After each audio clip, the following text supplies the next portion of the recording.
AITA for telling my wife not to come to my ex-wife's funeral to support my daughter because my daughter doesn't want her there. My ex-wife died a couple of days ago. We shared a daughter, 14, together. Our divorce was not on the best of terms. We were both at fault. Nobody cheated, but we weren't the best spouses to each other. For a long time, we both tried to put our daughter first, but after I remarried, things did change. My ex alienated our daughter against my wife. I did what I could to stop it, and I made sure I tried to counteract what my ex was doing.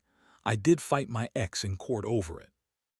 But my ex did successfully alienate our daughter against my wife. This was 4 years ago. My wife was pregnant at the time, so it was stressful when we realized what was happening, and my wife and daughter do not have a close or healthy relationship. My daughter shuts my wife out because of what her mom has said. She has at times been rude to my wife, and I have stepped in to tell her she cannot be like that. I told her I can't make her like, love, or be close to my wife, but she must be respectful. The rudeness was never a big problem, but the rejection of a relationship has remained consistent. Now my ex-wife is dead and my daughter's grieving. My daughter has stated clearly she does not want my wife or my son, 3.5, there. My wife wants to go to the funeral.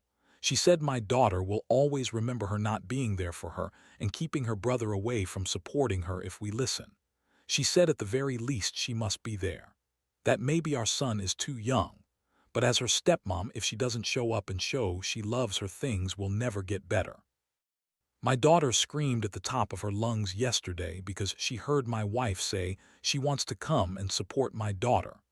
My daughter stated it very aggressively, and in a state of raw grief, that my wife will not be a comfort because she hated her mom and nobody wants her there. I told my wife not to come. I said I will be there. And I know my daughter has mixed feelings about me being there, but she ultimately wants me there. My wife expressed that she worried it was a big risk and my daughter would remember it as her not being supportive later. And I said potentially it could. But it could also show my daughter that she's willing to respect her boundaries, that she's not trying to take her mom's place. I told my wife it will be more difficult now because my daughter's mom is dead. And it can be hard to see the flaws in people's actions when we lose them too soon. And I feel deep down that if she shows up, my daughter will turn against her more. My daughter sought the advice of the family therapist we have visited over the years, and the therapist agreed with me. But my wife was upset. She told me she wanted my support and that she felt like I was encouraging her to not be a good stepmom. AITA